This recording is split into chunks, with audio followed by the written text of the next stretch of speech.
Welcome to our last in this academic year series of SAFPAC seminars. Delighted Manu's with us again. Manu Bazzano. Manu's, as you know, is a musician, lecturer, works at Cambridge Goldsmiths, amongst other places, and is a psychotherapist. He's coming to explore with us no symbols, no meaning. Welcome to the hermeneutic labyrinth. Over to you, man. Welcome. Thank you. Thank you for inviting me. Nice to be back. Yeah, time flies. Really, June. Okay. I kind of got lost while preparing for this.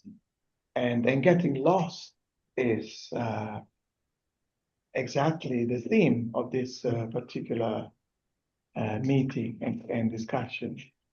And so the invitation is to get lost together,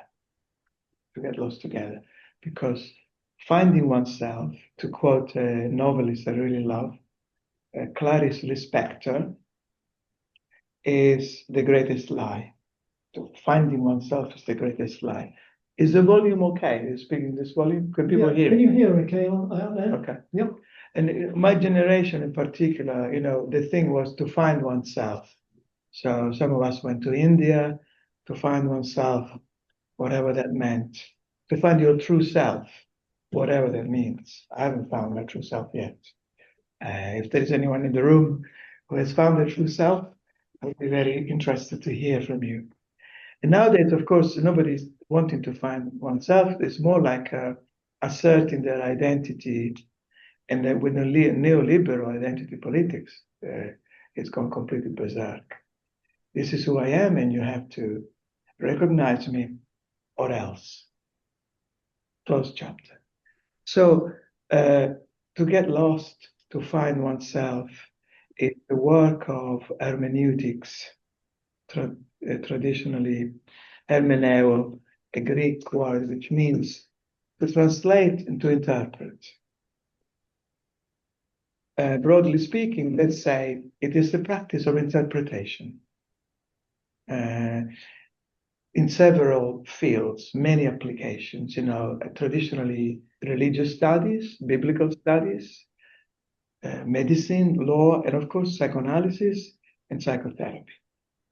Here is the question. Is the application of hermeneutics to psychoanalysis and psychotherapy beneficial, or is it misleading? My sense is that it is misleading to a high degree for several reasons, which I hope to explore below. First, let's have a look at two uses of the word interpretation in German, one from Freud, from the psychoanalytic tradition, obviously, and one from the more hermeneutic tradition, the way it's been understood in Europe. There are two different words, and the source here is Jean Laplanche, a psychoanalyst who greatly influenced my own work. If you haven't come across Laplanche, I strongly suggest you have a look and read. It's certainly very interesting thing to say. Here's what he has to say about interpretation. Freud uses the term Deutung. Deutung means to point, to indicate, to point out, to isolate a particular element, that it becomes defined, and resisting any form of synthesis is to really look at one thing and to refrain from the compulsion to apply meaning, symbolization, and so forth. Instead, to work in a associative mode. The hermeneutic tradition proper, modern day, uses another German expression, Auslegung. So it's not Deutung, it's not to point, to indicate, to analyze essentially, but Auslegung, which means to lay out an explanation.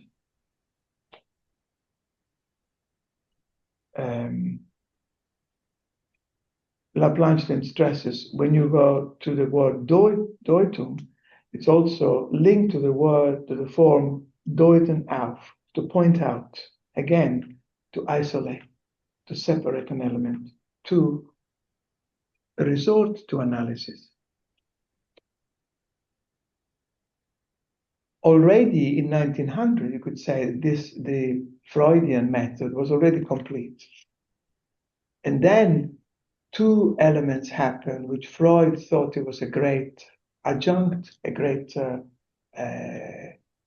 improvement on his work.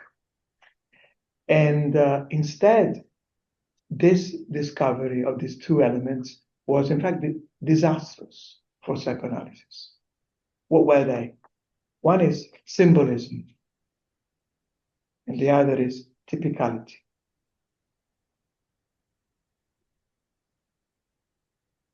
The original analytic method was a form of de-translation, was a way to approach the unconscious. In the early days, Freud spoke of memories, reminiscences, and so forth, and no synthesis, no psychosynthesis of any form is produced. If there is a synthesis of sort, it's purely spontaneous, individual, and associative. So in a sense, any possible synthesis is simply another ring in the chain of free association. Typicality would be quite simply, I won't dwell on it very much, that a particular material, the particular dream, there is a famous recounting of a man with a hatchet in Freud, which is discussed. So a particular instance, a particular material, whether in waking life or in dream, is filed under a kind of universality. So the contention here is this, that symbolism and typicality take the work of psychotherapy away from a close attention to the phenomena, to what we are looking at. We'll come back to this later. First, I want to relate a historical anecdote which might help explain. I was very much in love with Lou Salome. Do you know who Lou Salome was? Lou Salome was the first woman psychoanalyst. She was a close friend of Nietzsche and a close friend of Rilke. She was one of those incredible, larger-than-life women, like, who's the other one? Mahler's wife was another, these characters. Okay, and then I had my big disenchantment with Lou Andreas Salome. And the disenchantment, which is a necessary part of our work, with clients too, it's an important thing, came through reading a correspondence between Lou Salome and Freud. 25th of May 1916, Freud praises the strong light of your extensive range of vision, Frau Andreas. I find it difficult to follow you. I'm paraphrasing.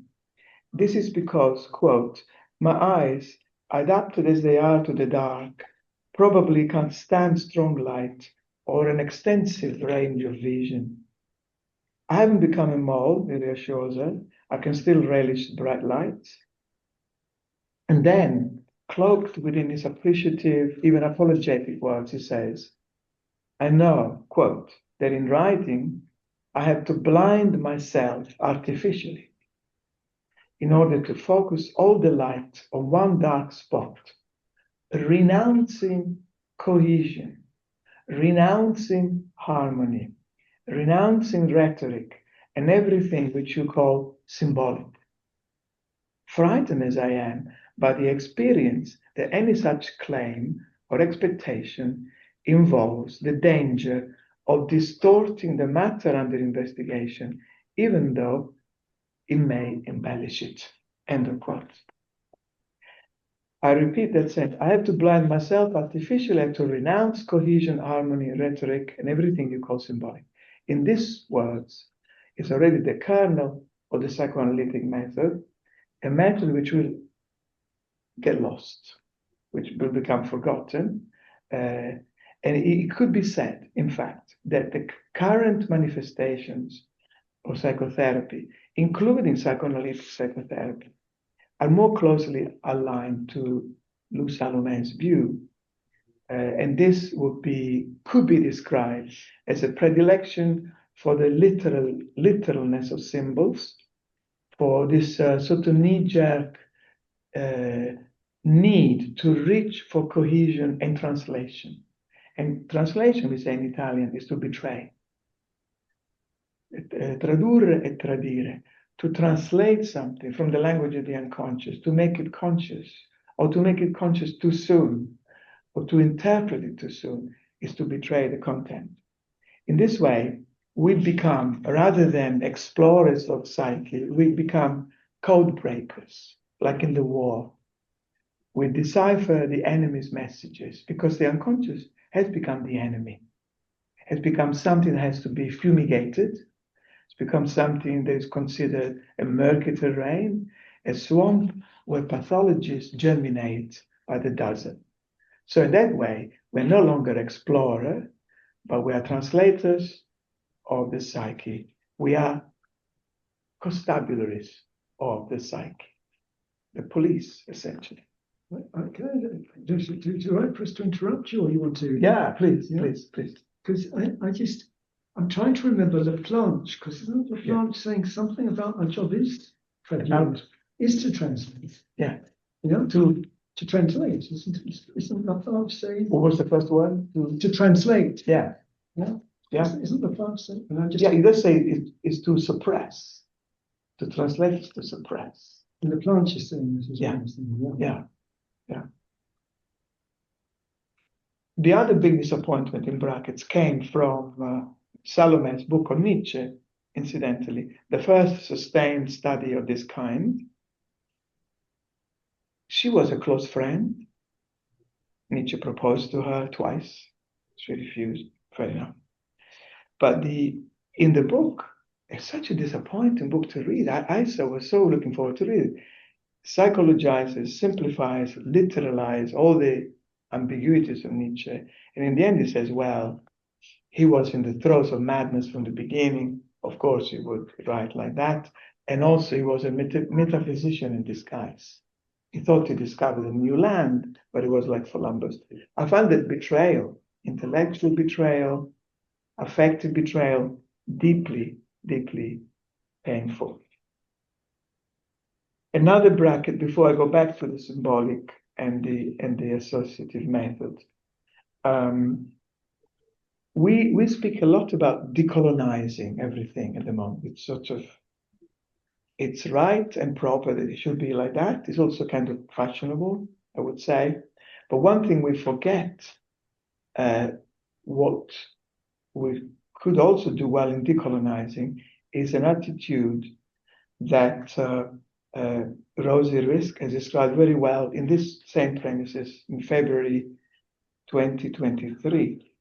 And she appeals to, or quotes, Glisson, his demand for opacity and right to opacity, and the critique of this hectoring need to be transparent in our work and to turn everything again into something translatable, understandable, and cognitively graspable.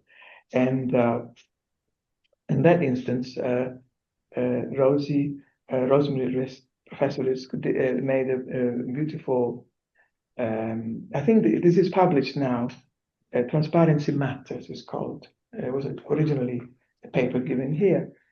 To make the point, she quotes Elizabeth Bishop's poem, At the Fish Houses. I won't go through the poem, but it's for you to maybe have a look at it and what this great poet does with it. So what I'm saying with the political element, the need, you could say, the venturing into, let's say, the dream material. Let's say the unconscious, but let's say dream material, with this desire to retrieve, mine, and bring it to the waking life and to make it conscious, is a form of colonization of the unconscious. It's a form of banalization, oversimplification of a rich, fertile, ambiguous, difficult, dark, creative realm. And so, back to the initial moment of Freud's intuition, which he himself will abandon. And will be buried and forgotten because of the introduction of the symbolic, of the symbol. It would be an easy target to criticize the anagogic Jungian method, which files everything under this archetypal, essentially Platonist view. I won't even go there. What I'm interested in is more to, and unfortunately that dominates the. We also to refer to, many of my colleagues do refer to the hidden Jungian sort of list of archetypal explanation of dreams. It's a real cop-out in my view. Anyway, so the symbolic. What is wrong with the symbolic? Okay, Freud really went to town when he abandoned essentially the first more analytic view and method, and associative method, and he thought that symbols were providing a fundamental language. And the question is this, it boils down to this. The moment the symbolic enters the inquiry, the investigation, the psychical investigation, free association stops. Let me quote a couple of passages. So, Freud thought of a good idea to, alongside a step-by-step method of individual free association, something called a symbolic method, which could be understood as a sort of reading off, as if from a document, from a reliable translation. Symbol gives us an access to direct translation. We are here. The question is symbolism versus associations. The two are not compatible. And that was Freud's mistake, to think that symbolism and association can go together. Instead, they are antagonistic. Could we extend that and say that with free association, we are in a field that could be called anti-hermeneutics? The jury's out. I'm interested in the anti-hermeneutic approach, or a milder version of that would be to talk of hermeneutics of disorientation. And I'll go back to that and as to why the hermeneutic domain is not a circle but a labyrinth where we get lost. Anyway, so the first contention here, the first thing is there is a profound incompatibility and antagonism between a free associative method, which is a method, I don't know if anybody is practicing it. Are you practicing? Is anybody in this room? It's brilliant, because I don't come across very often. It seems to be, for some reason, forgotten. So it's good news that it is there present. So why the opposition? Okay, two reasons. The symbolic method translates the manifest discourse of the dream, let's say dream interpretation of the dream at first sight. It preserves the coherence and it trusts the coherence of the dream. It transposes one narrative into the other. Instead, the associative method subjects the manifest narrative to dissociation without giving it credence. With association, we expand and expand and expand. If you have a practice, and I suggest you do if you have a chance to do, for example, social dreaming. It's an interesting practice because instead of giving symbols or interpretation, the idea is to expand and expand and expand the field of association. It can be very, very rich, very exciting. Second, the two methods, symbolism and association, are not in a cooperative relationship because, I already said this pretty much, when symbolism speaks, associations are silent. When one is present, the other is absent. We could draw an hypothesis and say, symbolism silences association. And synthesis, any form of psychological synthesis, it's a form of repression.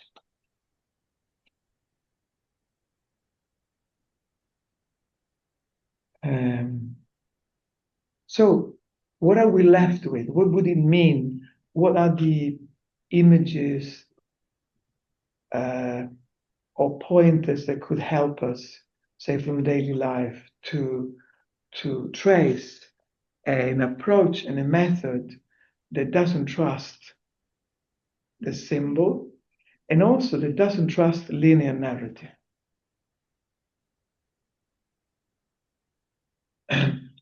One example is what is a long and forgotten tradition championed by the situationists, a flânerie.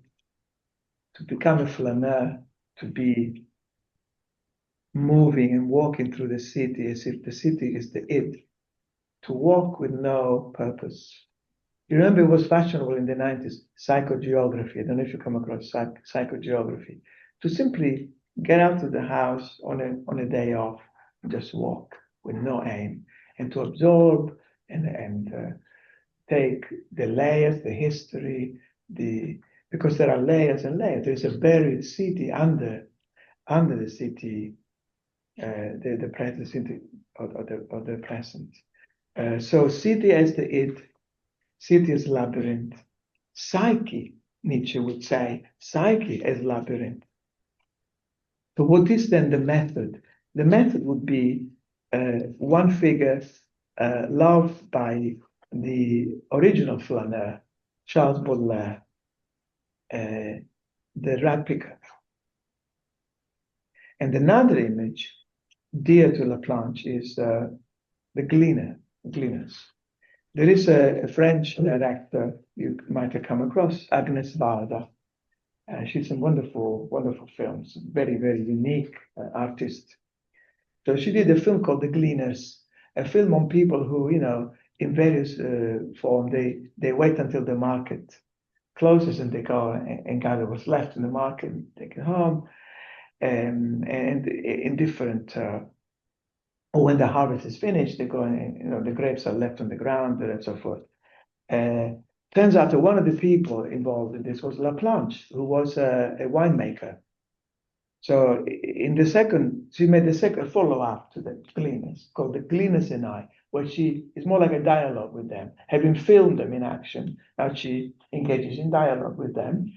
And there's a lovely, if you can find it in some channels, The Gleaners and I, she realizes that this is, she didn't know who he was. She said, okay, this is a philosopher, right? I go and talk to him, see what he has to say.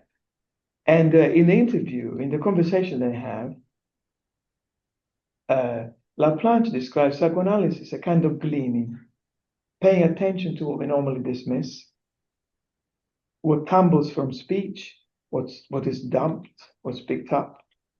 Words which are beside usual speech acquire value because what is picked up or gleaned is more valuable. And Varda asks, is there a kind of notion of poverty around this idea?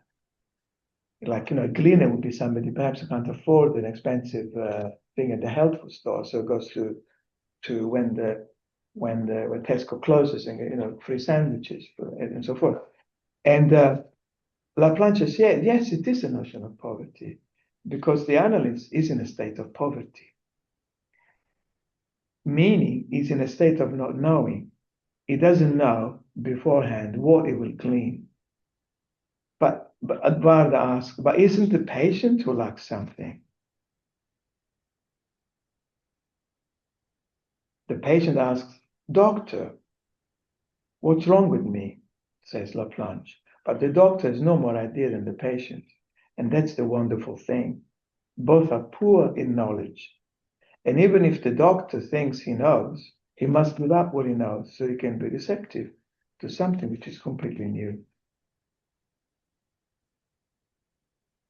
So that is a possible thing, flânerie, meandering, getting lost, giving up the idea of linear narrative, of coherent narrative, and paying attention to the material of the dream, the material of the unconscious, approaching it with a method, a way of being that is similar to the material itself, and does not adapt it to something else. In that way, I would suggest we enter the labyrinth. Now, there are many, many ideas. There's a wonderful book that just came out by Peter Cornell. It's called The Ways of Paradise. It's published by Fitzcarraldo. And I saw a preview of it. There's some real gems of what I want to share with you. So what's a labyrinth for? You could say a labyrinth is there to protect the center. But then what is a center? What is the heart of the matter that we are trying to inquire in a particular investigation? Could the center be located at the periphery? And there is a long tradition which speaks of the hermeneutic as a labyrinth or a spiral.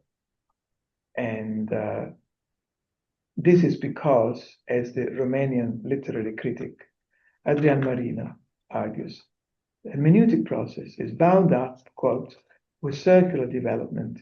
It runs through various circles, constantly conveying alternate connections, retreats, all paths, with new credibility in spiral fashion. Could the center be at the periphery? Derrida wrote about this in Writing Indifference. Why this obsession with the center? What is a center? Did nomadic tribe have a sense of center?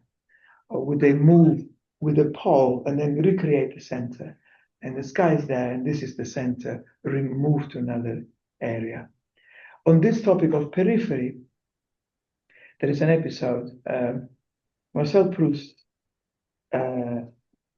said that the Vermeer's view of Delft, I didn't know this painting, I went to look it up. The view of Delft, it was the most beautiful of all paintings. When it was exhibited in 1921, he was very ill, but he got out of bed and went out to see this painting. There's a photo of him, look rather stiff and in the bright light, entering this museum and looking at this painting. And he is gripped by something that then he fictionalizes in La Recherche, in the Search of Lost Time. There's a fictional character called Bergotte.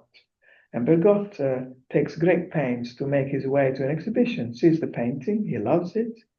But the thing that interests him, have a look at this painting, The View of Delft. What interests him and what sends him in rapture is a little patch in the corner of a yellow wall. A yellow wall. And I looked at it and I don't know, yeah. The patch illuminates his consciousness, ecstatic, his giddiness increased, he fixed his eyes like a child upon a yellow butterfly. And he says, because the character is a novelist in the novel, this is how I should have written, he says, realize that his writing has become more and more lifeless, and he would gladly trade his writing for this exquisite patch of yellow in the painting.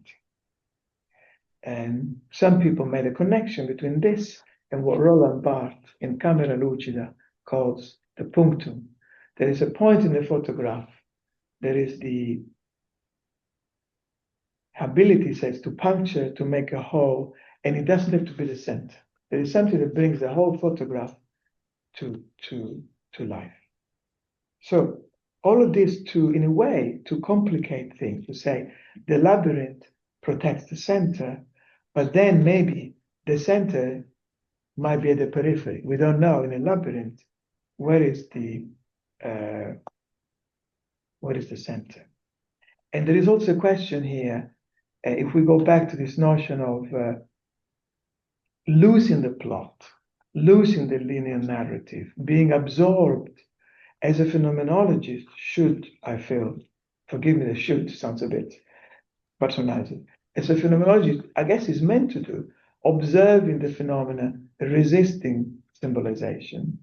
There has been made another connection, this time by Derrida, in an essay about the poet Edmond Chabès, Egyptian French poet. He says, could it be there's this difference between the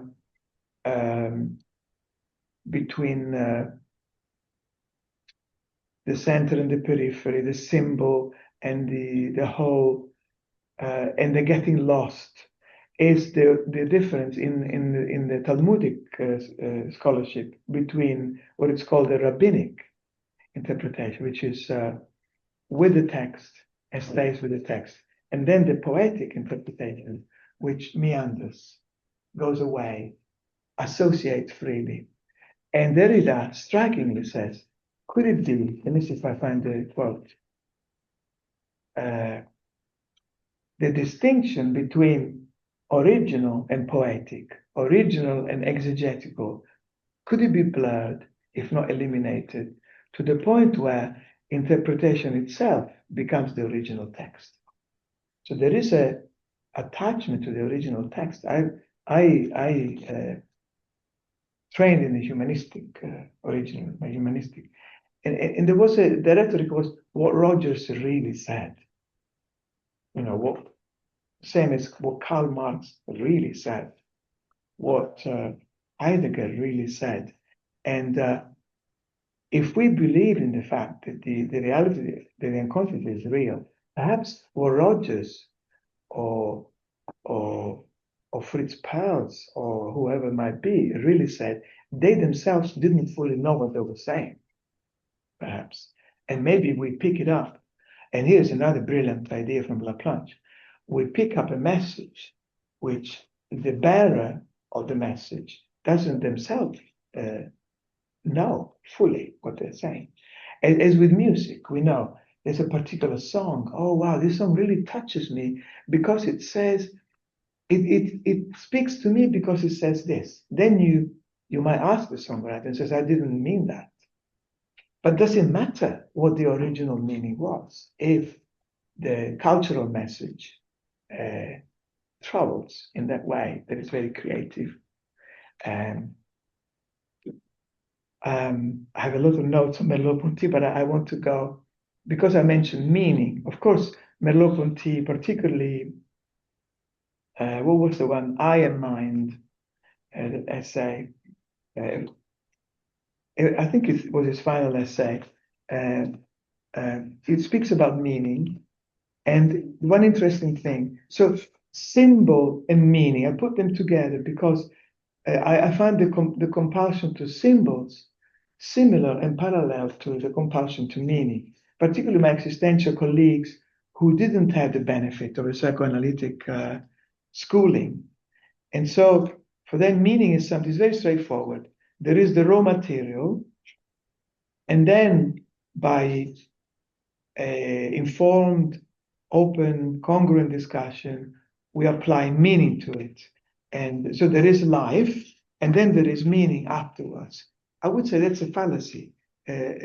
Life itself, Merleau-Ponty would say, the painting itself has its own intrinsic meaning. It doesn't need to be a symbolic meaning of the painting, meaning that the blue of the sky means infinity, the water means strong emotions, the the meaning is already in the internal coherence of the painting, whether traditional, whether abstract expressionism, and so forth.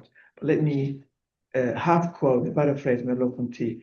Meaning would happen through, this is one more thing, the differences between terms in a referential system that lacks any fixed or positive terms. So is another way to think of meaning is through the relation between various points or various manifestations. What's the purpose of all this? If I may introduce this question, what's the purpose of dream work? What's the purpose of working with psychoanalytic method of psychotherapy? One response would be to find new thoughts, to find something new, to find something that doesn't repeat the same patterns. And where are we going to find the new? Unless we're prepared to slightly decenter the cognitive, the Cartesian sense of self, who I am, what I want, what I need. Yes, of course, it has to be acknowledged, I take it seriously, but the element of surprise has to come from a field that is wider than the restricted sense of self. I mean, even Rollo May, a writer a practitioner I really greatly admire, a symbol, he says, is a condensed way of saying something below our customary discursive language. For that reason, symbols speak on several levels at once. There is a sense, again, very Platonist, that there is a deeper meaning. There is a deeper meaning to phenomena.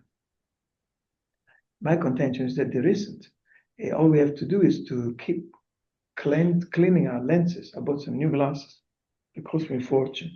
I can see things a little more clearly. It's more to clear and to look again, to redescribe, to look again. It's not a matter of looking. We were talking, Will and I, a moment ago about this, what Ditch used to call the, what did he call it? Backward man, the person who looks back always looks behind. What's really happening here? What's the deeper layer? What's behind the curtain? What's behind the, the illusion of back worlds? Yes. Yeah. So phenomena, okay, let me put it this way. Symbolic interpretation treats phenomena with skepticism, I would say with lack of respect for phenomena. Whereas phenomenologists traditionally value the manifest presentation for the unfolding of meaning. This is not only methodological, it has also philosophical implication, even I would say spiritual implication. To assume that this life of phenomena perceived by our senses is not deep enough, is not profound enough, that it's got to be a deeper meaning hiding.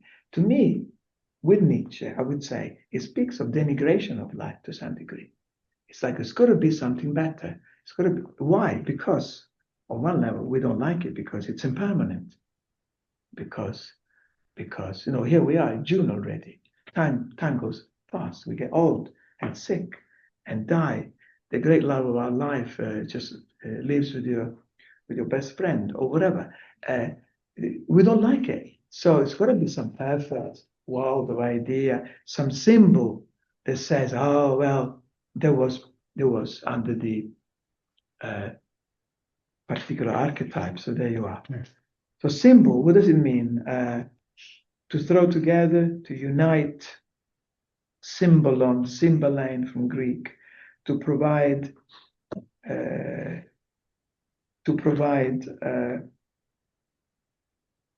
sustenance, to provide an idea that gives this backward glance. Plus, according to a great novelist, Robert Musil, the man without quality. The history of the symbol in 19th, 20th century is not that great.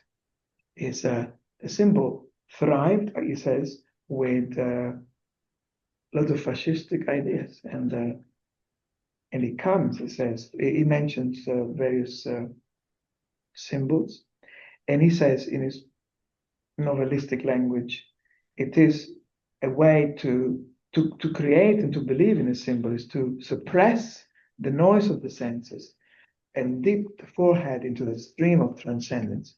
The symbol gives us a reassurance that this fleeting, imperfect, unpredictable life with all its existential challenges has a backdrop that is solid. And as long as you find the symbol, as long as you find the archetype, we'll be fine. There will be a lot more to say about symbols, and I'm not doing it justice. There will be a whole discussion here to have about Schelling and about Cassirer. But Cassirer is interesting. If you have a chance, look at the Cassirer-Heidegger debate, 1929, in Switzerland, in Davos, because there are some serious political implications of that. Of course, Cassirer was the old school, the elite, the traditionalist. Heidegger was the young gun coming in his he came to the debate with his ski jacket. He looked groovy, and then he would join the Nazi party a few years later. But Cassirer says something that now is becoming back in fashion. Even the New York Review of Books dedicated a whole article, and there is some interest back in Cassirer. He says, science arrives at its form only by expelling every mythical and metaphysical component. But the battle, which theoretical cognition believes it has won, continually breaks anew. He acknowledges continued battle between the cognitive element and the mythical element. Finally, or almost finally, what is the alternative possible to the symbol?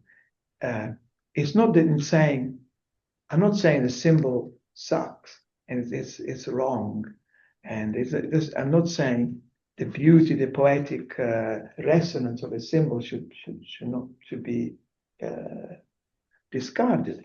But there is another similar thing that has been ignored, and that's allegory. So, as an alternative to the symbol, I want to propose allegory.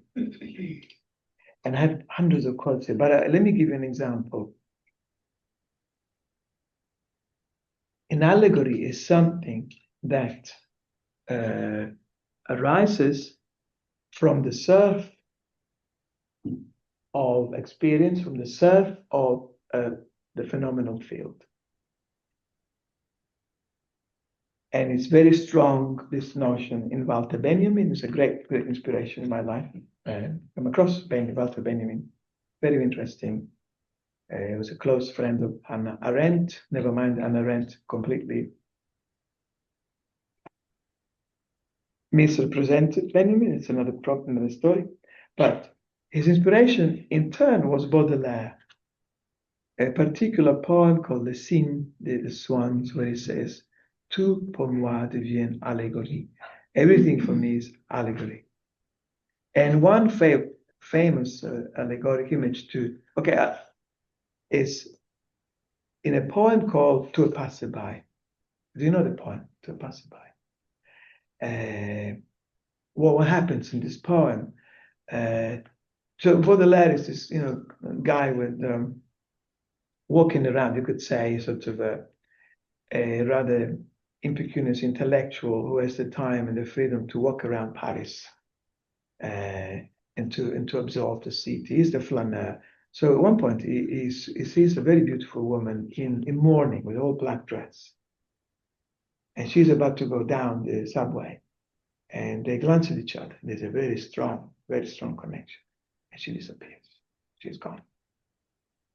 So from the surf of phenomena, something comes up, which is not a symbol, which is very real. It's a phenomena. In this case, it's a phenomena.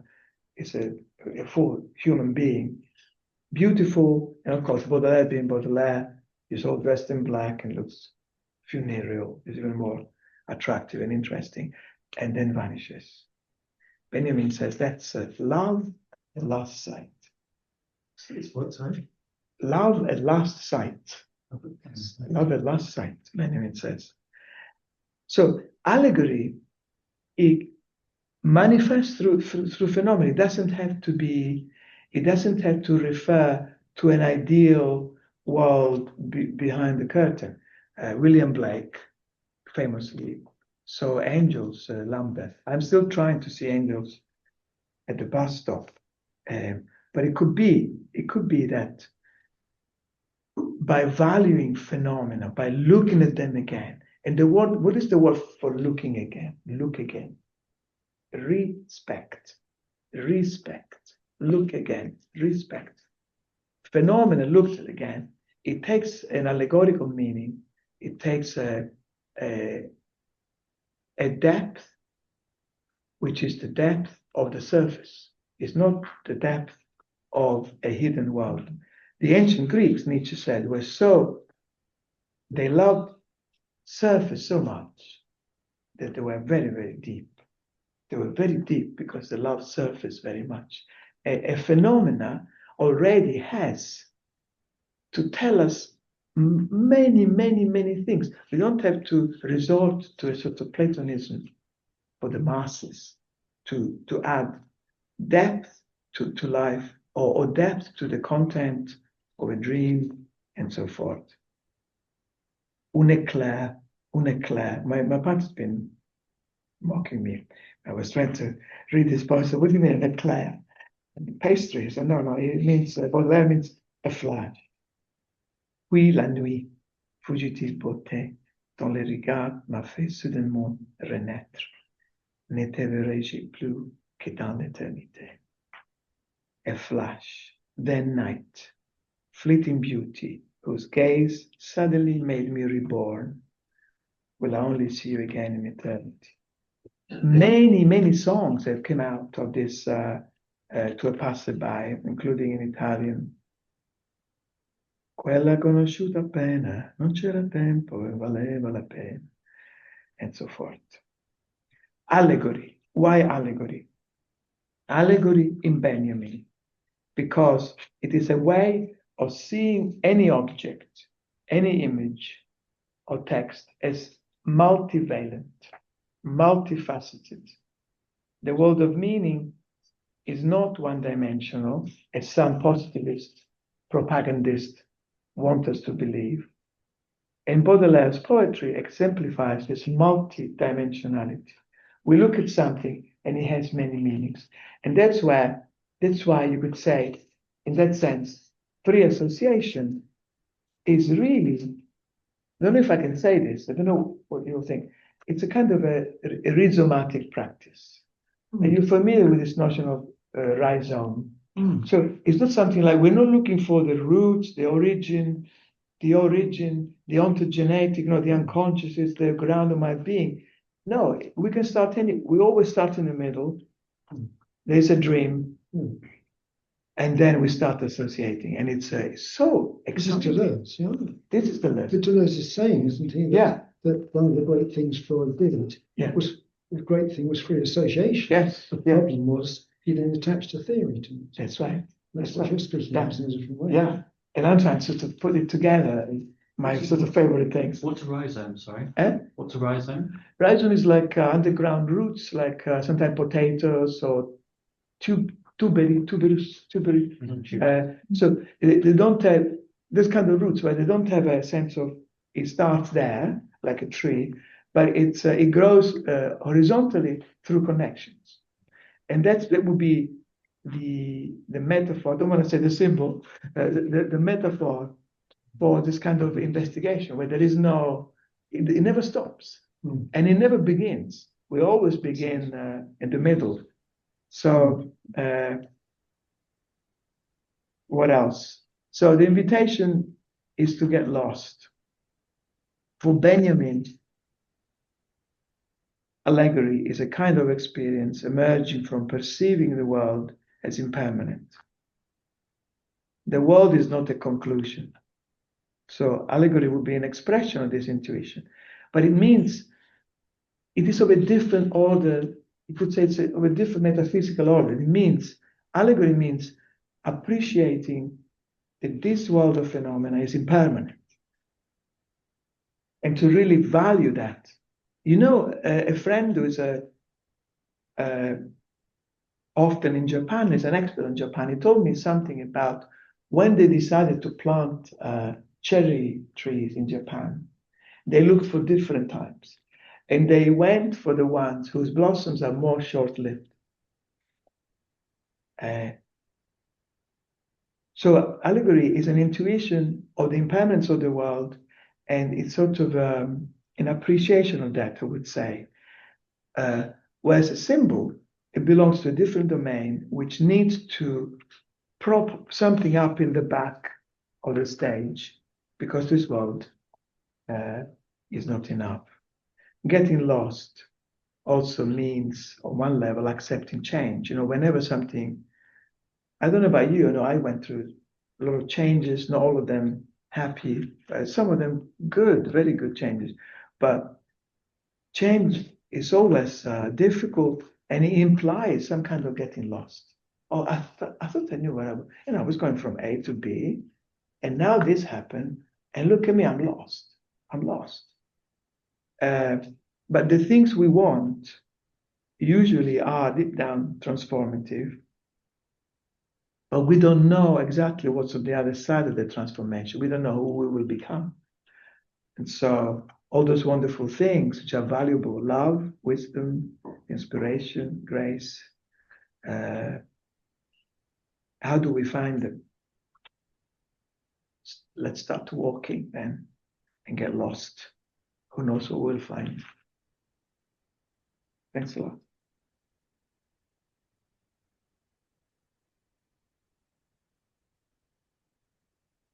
Where we can walk to. Yeah.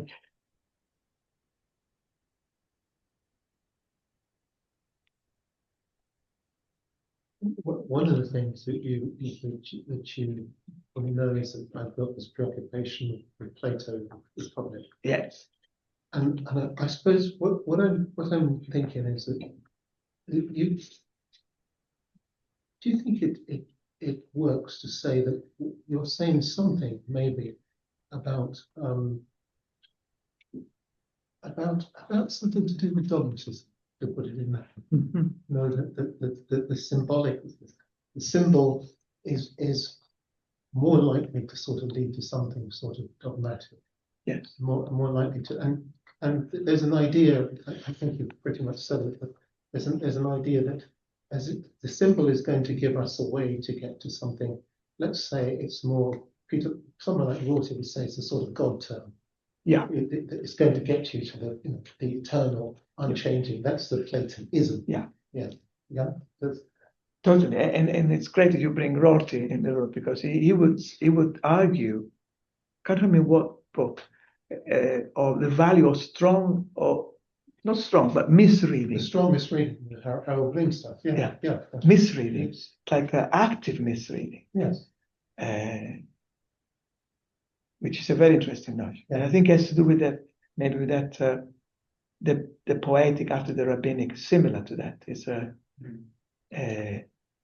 developing, and then yeah. Because I think that we do that in the therapists. We do that, and with clients. That it's a strong misreading. We might talk about things in the unconscious. Yes. Because that's what we've been taught to think about. Yeah. But to some ways, it's a misreading, which is not sort of absolutely preoccupied. What do they really mean? Yeah. There's something about what do you hear, and what you can play with.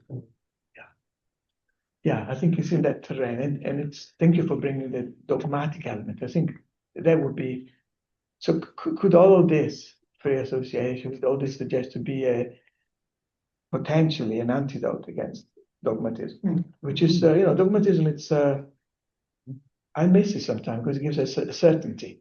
Yeah, some people do something in between, don't they? So I was just wondering what the difference was, and help us. regard to what you're talking about. And we're just starting to read Christeva. And so, Christeva seems to be, had its selecting scroll through Lacan, which may be linked with what you're saying about the real, imaginary, and symbolic. But she's saying there's something that can never be put into, the semiotic might help us just somehow experience something we can't speak about. Yeah. And there's some similarity, maybe halfway house. I don't know with that and what you're talking about. I don't know what your thoughts are on that. I don't know Christeva enough. I know I love the Tales of Love very much that book of hers. But it sounds, if not similar, certainly parallel. This kind of, I don't know what Christeva does with Lacan. They would open another conversation. It would be an interesting conversation. Because doesn't he speak of the symbolic order? Right. And maybe has been misread, the symbolic order. I hear colloquially people using that term in ways that it's, again, another attempted explanation. And I think the invitation is to